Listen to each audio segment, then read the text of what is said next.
Technology during war, the Renaissance, and today.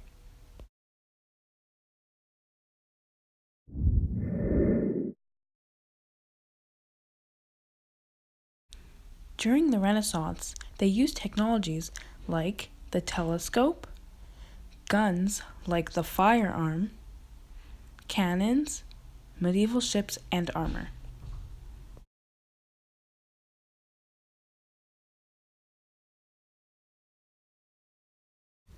The telescope, invented by Hans Lippershey, was used during war to see enemies from a distance.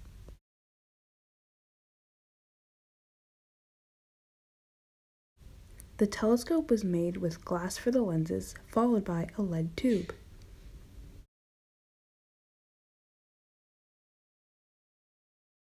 The firearm was invented in the 16th century. It was highly used when the Chinese imported gunpowder to Europe.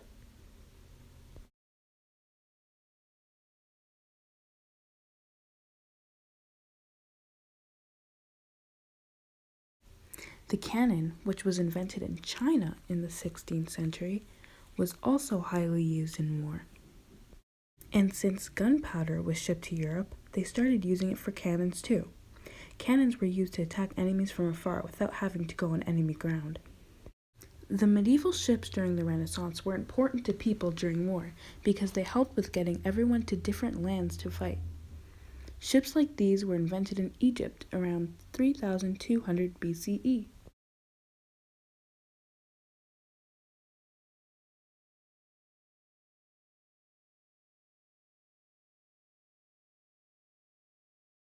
Europe started making bigger ships like the Nar, the Longship, or the Hulk ship. The armor during Renaissance was made of iron and steel plates. There were mainly two types of armor, called chainmail and plate armor. These armors were made in the 13th to 15th century. Today, they still use most of these technologies, but much more advanced and improved.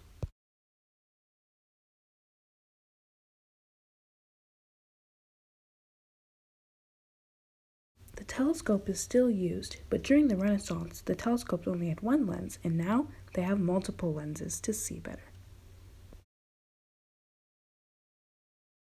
Guns used in war today have definitely improved from the Renaissance.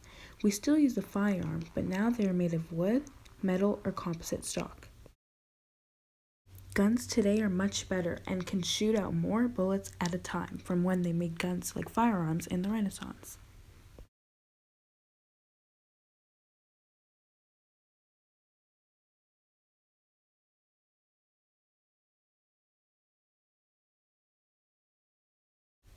The cannon that is now made of iron or bronze isn't used in war, but they use the howitzer, which does the same thing, attacks enemies from a distance.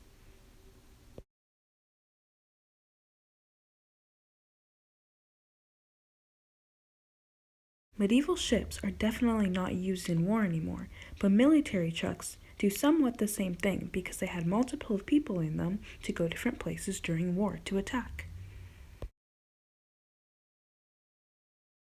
Armor has gotten way stronger.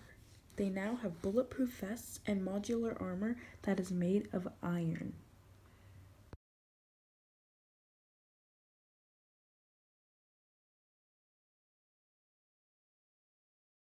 Philosophy. What is it exactly? Well, philosophy is the study of fundamental nature of knowledge, reality, and existence, especially when considered as an academic discipline. Now, the Renaissance was the start of many different theories, such as humanism. Humanism is an outlook on attaching prime importance to humans rather than divine or supernatural matters. The often called founder of humanism was a guy named Petrarch. He was an Italian scholar and poet whose writing was immortalized when it was used for part of the foundation of modern Italian language. As you can see, Petrarch is kind of a big deal, but there were other Italian philosophers who were just as important as him. For example, Niccolo Machiavelli.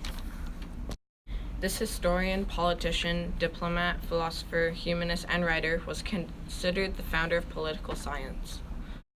Believe it or not, Machiavellianism is a widely used negative term to describe politicians who are the sort Machiavelli described in his most popular work, The Prince. In this book, politicians were described as being dishonest and killers of the innocent, but this as being a normal and effective way. A more recent philosopher was Simone de Beauvoir. She was a French feminist who wrote novels, essays, biographies, monographs, and autobiographies on philosophy. Feminism is the advocacy of women's rights on the basis of the equality of the sexes. Simone was the starting point of the second wave of the three waves of feminism. She did this through her treatise, The Second Sex, which deals with the treatment of women throughout history. So I talked about a few philosophers who were feminists and humanists. Through the research for finding these things, I discovered these two beliefs have similarities as well as some differences. Feminism started in the 19th century when more people saw that women are oppressed in a male-centered society. There are also three stages of feminism that starts from 1830s to present day. Humanism started in the 14th century and is still relevant today. So how might these two be similar, you ask? Well, both share a deep commitment to equal rights, non-discrimination, and the right to self-determination and autonomy. Some people wonder why humanism and feminism can't just join together. What they don't know is feminism focuses on the underprivileged gender and to get women equal rights, whereas humanism focuses on the value and goodness of human beings, emphasizes common human needs, and seeks solely rational ways of solving human problems.